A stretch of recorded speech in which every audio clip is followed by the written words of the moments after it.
Hello, it's George LeMieux from the Gunster Law Firm with this week's View from the Top. And we're here with Bob Nave, who's the Vice President of Research for Florida TaxWatch, the organization that holds government accountable for the spending of tax dollars in the state of Florida. And the reason why we're visiting with Bob Nave today is that we have an election coming up, and on the election ballot, many people are voting right now with absentee or mail ballots and early voting, and we'll be voting on election day on November 3rd, is that we have 6 proposed constitutional amendments to the Constitution of the state of Florida, and TaxWatch has come out with an evaluation of those amendments. So we're joined by Bob Nave today to kind of walk us through each of those amendments. Welcome, Bob. Good afternoon, sir. Thank you. Great to have you with us. Let's get right to it and talk about them. I know there's 6 amendments. 3 of them are less meaty than the other 3, but we'll go through them in order. The first one is Amendment 1, which is a constitutional amendment to change the language in Florida that says that would require that only a citizen can vote. Right now, it says every citizen can vote. Can you walk us through this change? Is this a meaningful change to the Constitution? No, sir. TaxWatch characterized this as a solution in search of a problem. It's clear in the Constitution that you have to be a U.S. citizen to vote.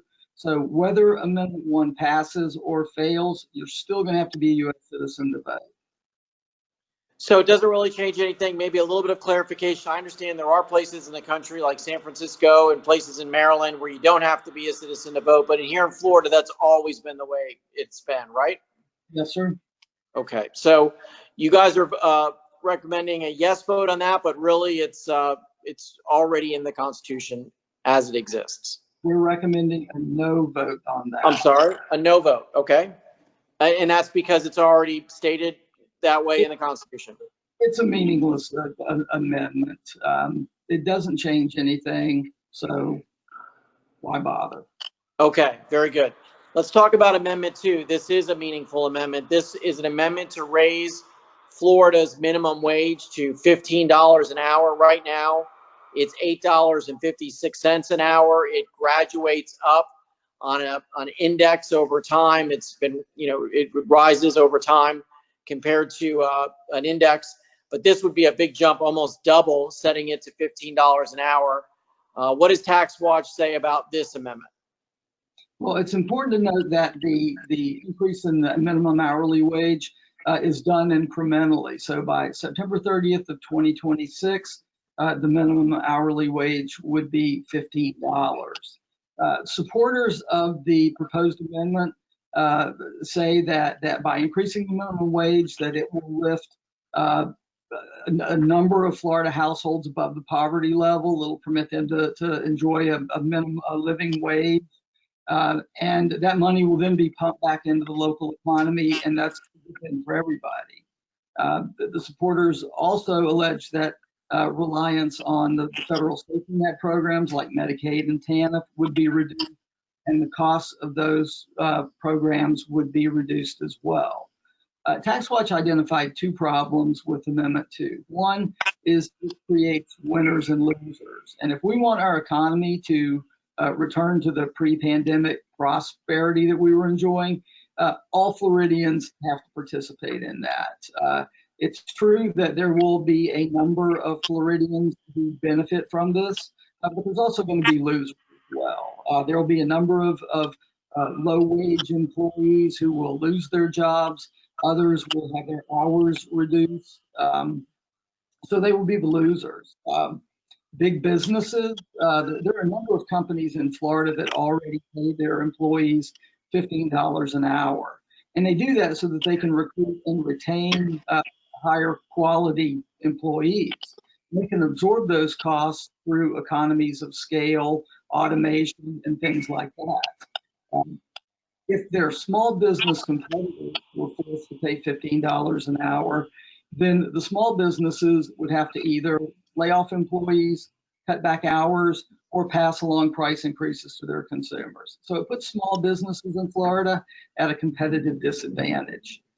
The other thing is the timing. The timing could not possibly be worse. There are thousands the Florida businesses that are either struggling to stay open or reopen. And to put this additional labor cost burden on those businesses at this time is just unwise. So TaxWatch has recommended that the voters reject Amendment 2. Thank you, Bob. 41% of all businesses in Florida are small businesses. And as you said, this could have a really difficult impact on them. And as we all learned in economics, when you raise the minimum wage, as you mentioned, that causes some employers to let employees go, which we don't need at this time when unemployment has gone way up, jobs have contracted due to the pandemic. So thank you for your advice on that. Let's talk about Amendment 3, another big amendment. This is the all voters vote in primary elections, what some would call the jungle primary. This will allow for voters to vote regardless of their party affiliation in primaries. So walk us through this. How is this mechanically going to work, and what would the change be in Florida? It's important to note that this applies to legislative races and governor and cabinet races. So it would not apply to local elections. But all voters, regardless of party affiliation, would be permitted, or no party affiliation, would be permitted to vote in the primaries, and the top two would advance to the general election. The Republican Party has come out against it. The Democratic Party has come out against it. TaxWatch recommends that Amendment 3 be approved, that the voters approve Amendment 3, because they're about 1/3 of the registered voters are either independent or non-party affiliates, and they are precluded from voting in primaries. So the factor the weighing factor for TaxWatch was the improved voter access that would result from the approval of Amendment 3. So with Amendment 3, Bob, you could have two Democrats in the final election. You could have two Republicans. You may not have someone from both sides. You also could have someone who says they're a Republican who's never really been tested in the primary process by their own party. All those options are possibilities. Yes, sir. Yeah. Okay, so that's something that voters will have to weigh. Let's talk about Amendment 4. This is another one of the important, what I would say, more substantive constitutional amendments, or more controversial. This is an amendment about voters approving constitutional amendments. Right now, because we changed the Constitution years ago, it requires a 60% approval to amend the Constitution. This would require a 60% approval, not once, but twice. Walk us through this amendment. As you said, if 60% of the voters approved an amendment in the first general election, then 60% of the voters would have to approve it again in the next general election. Opponents argue that this makes the Constitution harder to amend. TaxWatch recommends that voters approve this because we think it should be hard to amend the Constitution. If one looks at the number of times the Florida Constitution has been amended over the last X number of years, it's pretty clear that it's very easy to amend Florida Constitution compared to other states. So the Constitution, in our view, is a bedrock document. It's a foundational document. It should define the relationship between government and those that are governed. And there are things in our Constitution, the pregnant pig provision is the classic example, that have no business in the Constitution. And to your point, once something gets in the Constitution, then it takes 60% to get it out. So it's very hard to remove things from the Constitution. So voters should be very careful, it seems, when they want to amend their Constitution and ensconce things in there which may last for generations. Yes, sir. And for that reason, TaxWatch recommends voters approve Amendment 4. Okay, the last two amendments are, I think, less controversial. Let's go through them quickly. Number 5 is a limitation on homestead assessments. It would give homeowners an extra year to apply for the Save Our Homes tax benefit. Can you explain that for us? Yes, sir. The Save Our Homes benefits are portable for 2 years. And when the voters approved this originally, I think it was with the understanding that it would be 2 years from the date that they closed on the sale of their homes. In reality, it is 2 years from January 1st of the year that they closed on their homes. So if you sell your house and close on it December 31st of 2020, then you essentially have 366 days before that portability expires. So approval of Amendment 5 would extend that another year, which is more consistent with what I think the intent of the voters was. So TaxWatch recommends that voters approve Amendment 5.